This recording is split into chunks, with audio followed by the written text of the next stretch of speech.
Hey everybody, Scott Jansen here, and today I want to talk about what I would do if I was relaunching my hypnotherapy practice. Again, for a lot of you that would realize I don't see any hypnotherapy clients anymore. So I thought, well, what would I actually do to launch my business again? How would I set up my business? What activities would I be doing each day to get paid clients? And also, how would I get to my first $10,000 a month? So in this video, I'm going to break down exactly what I would do, what I would ignore, what my day would look like, and essentially how I would guarantee to get to my first $10,000 a month if I was to relaunch my business from absolute scratch. So let's dive in.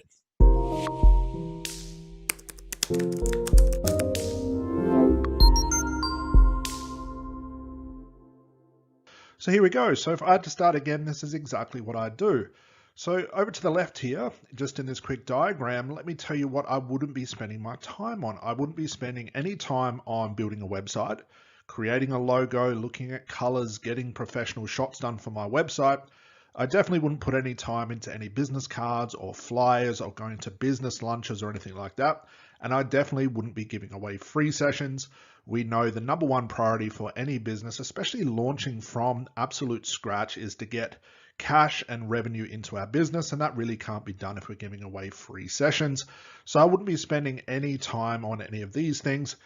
These activities right here are what I call long-term strategies. I would never be giving away free sessions regardless. But as far as a website and business cards, these are long-term strategies, and it takes a lot of moving parts to have these little strategies here actually pay off to some income. So once I realized what I wouldn't want to do, I'd then give myself what I call a KPI, which is a key performance index. And what I would do is I'd give myself a 30-day attack. Okay, so I'd say to myself, okay, over the next 30 days, I want to get X amount of people on the phone. I want to make X amount of money, and I want X amount of clients. So let's say in this 30-day attack, I knew my prices were, let's say, $1,000. Okay. And I wanted to see 10 clients in a month. That would give me a $10,000 month. This is how I would structure each and every day. And I want to show you how I'd break this down and literally what my schedule would be like so you guys can follow along and definitely replicate this. So 30-day attack, I would essentially ignore everything else. So I'd sacrifice my social time. I'd sacrifice TV, Netflix, whatever else I was doing at the time that wasn't this.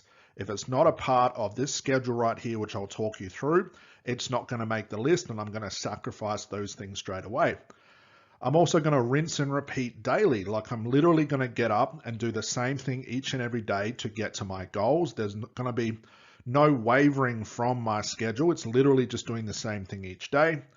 And I'd be pretty tough on myself, and I'd promise myself that my day wouldn't end until I booked calls for the following day. So if my goal with my KPI was to have 2 or 3 calls booked every other day, I wouldn't stop. I'd be happy to sit in front of my laptop for 15 or 18 hours, sit on Facebook, talk to people directly, if it means that I'm going to get booked calls either for that day or later on during the week, and I wouldn't stop. I literally would just be relentless with this, and I wouldn't let anything waver me away from my actual schedule. So this is what my 30-day attack would be, and I'd be all in 100%.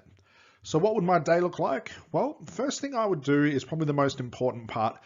Before I thought about the niche, before I thought about who I want to help, I'm going to do some very extensive investigation. I'm going to figure out the profitability of my niche, because we know, and if you've been following me for quite a while, you understand that not every niche is profitable, unfortunately. No matter how much we want a certain niche to be profitable, no matter how passionate we are as a coach or a therapist, not every niche is going to make us money. So you do have to be flexible in regards to either changing your niche, pivoting your niche, working with that niche, whatever it is, because we've got to make sure that we stay and remain profitable.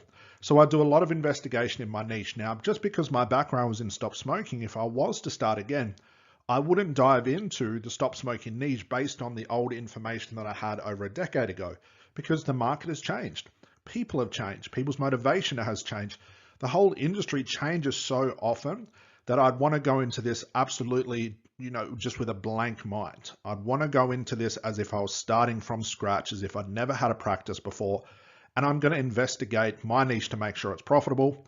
How would I do this? Let's say, for example, I did want to get back into stop smoking clients. What would I do? Well, I'd go onto something like Facebook And I would start to direct message people that I maybe found in stop smoking support groups, or maybe people that I saw on their Facebook page if they were having a cigarette or something. And I would literally message these people. I'd have no embarrassment about messaging these people. And I'd ask them a few questions around, the smoking itself, why they smoke, have they tried to quit in the past, just general investigation questions to find out what's going on in my niche, because I want to find out, is there anything new that I need to be aware of before I jump into this niche, and I'll be able to investigate and also assess whether it's going to be profitable long term. So that's the first thing I do. I wouldn't assume anything.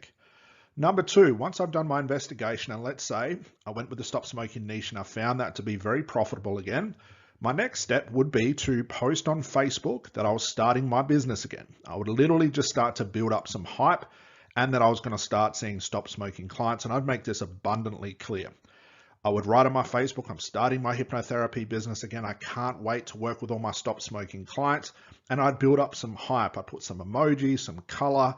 I'd do a quick Facebook Live, something like this, to get that hype up and for people to realize what I'm doing. And it wouldn't surprise me if I started to get some interest just from a post like this. So that would be number two. I'd start to build up some hype. Number three, and probably the most important, is I'd actually go into Facebook groups and I drag people out of those support groups, because realistically, those Facebook support groups are not really offering anything to these smokers. They're not offering anything to your anxiety clients, your fear clients, your mindset clients, other than these groups almost being like a little pity party. I would drag them out of these groups because I want to pull them onto my page, where I'm going to move into step number 4, and I'm going to show them some great content. I'm going to show them that I'm the expert. I'm going to talk about their pain, and I'm going to offer the solution that I have for them. So number 3 is I'm going to go into these Facebook groups. I'm going to drag people out of these groups and onto my Facebook page. And I should mention, guys, that I would be doing this on a personal page, not a business or a brand page, as you've probably heard me say many times before. Then I'd move into number 4. I'd be refreshing my niched Facebook content every 2 to 3 hours. It'd be a mixture of Facebook Lives, posts, announcements, blogs, long posts, short posts, whatever I could. Every 2 to 3 hours, I'd have refreshed content. Because the people that I've dragged out of these Facebook groups, I need them to come to my page and instantly see what I do.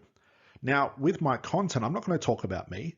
I'm not going to talk about my past. I'm not going to talk about my story. I'm not going to talk about where or who I was certified with, because my potential clients don't care about that stuff. I'm going to be very, very tightly niched. It's all going to be about smoking, stop smoking, the solution that I have, how smoking affects this part of the body and can affect this part of your life. Very niched content around my specific niche, and the delivery of that content will be a mixture of Facebook Lives, posts, and announcements. So once I did that for a couple of days, and I'll talk about the rinse and repeat part in a moment, which is down here. Number 5, I would then start to direct message my audience. So once I pull people out of these Facebook groups, I sent them a friend request. Once they accepted, I'd allow them to see my content for 1 or 2 days. Then I would directly message these people. I wouldn't be waiting for people. Now, I did a video about this yesterday, which I'll post a link below. The difference between waiting for clients to come and find you, which is a very long timeline to get your first paying clients, or us making the first move and being very active in our approach to speak to people, to start conversations. And I'll post that video below for you guys to check out. So I would literally start to direct message people and talk to them about their problem, talk to them about how I can help them, and I'd be offering them a strategy call, a chance to jump on the phone with me, and a chance for them to finally overcome their problem. If it's what they wanted, to finally overcome their problem. I wouldn't be waiting for people to find me. So if we're building a website or business cards and flyers, we have to wait for these potential clients to find our website. There's nowhere in the world that anyone's going to be typing in my exact website on Google looking for me, but they are going to be on Google looking for answers to their problem, like how do I quit smoking? How do I overcome my fear of flying? How do I find a better relationship? How do I get out of a toxic relationship? These are the common things that potential clients are going to be investigating on Google, not my exact website. Hopefully you see my point there. So I'm not going to wait for people to find me. I'm going to make the first move and I'm going to start conversations. Anybody that became a friend of mine on Facebook, I'm going to start conversations with them. I'm not going to pitch to them. I'm not going to offer my price. I'm just going to offer them a chance for something free to jump on a strategy call. Then on the strategy call, number 6, I'm going to offer my paid service immediately, with something called incentive-based pricing, no free sessions. So incentive-based pricing means that if they book today, they'll get a percentage of a discount off if they book today and they pay in full. I won't go too far into the details of that, but most people are doing this anyway. And I wouldn't be offering anything for free. To be literally, if you want to book me today, my everyday price is, let's say, $1,800 to quit smoking. But if you book today, I'll offer it to you for $1,000. When would you like to book in? And that'd be pretty much the conversation I would have. And number 7, being a part of my 30-day attack, is I'd repeat this every day. My goal would be to get as many strategy calls booked every day, because when I get someone on a strategy call, I can then talk about my offer, talk about my price, overcome their objections, talk about exactly how I can help them and what they need from me specifically. And I can guarantee by just repeating this every single day, from pulling people out of Facebook groups, refreshing my niche content, directly messaging people, offering a strategy call, and getting people on the phone every day, I can guarantee I would hit that $10,000 a month very, very quickly. And it would just be almost like a Groundhog Day effect, where I'd just be repeating this every day. And although I've labeled this as a 30-day attack, this would literally look what my business would look like. If I wanted to scale to $15,000 a month or $20,000 a month, I'd essentially need to do just more of this. Now, obviously, there's more things that we can put into the system. This is just a very basic version, but I just repeat a lot of these stuffs. These become the elements and the building blocks of what makes a very profitable business. Where most people fail is they're spending far too long on things that don't matter. They're spending far too long creating content that their clients don't care about, or the potential clients don't care about.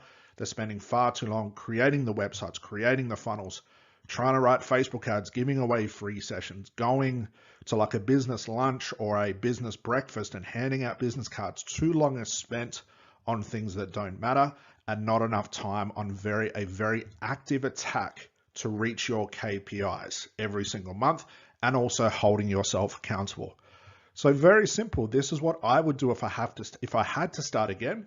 Whether I was a hypnotherapist or a coach, I'd start from scratch with my niche investigation all the way down to offering my services for income immediately. No free sessions, nothing like that. And I'd hold myself very accountable to this 30-day attack and make sure I achieve my goals.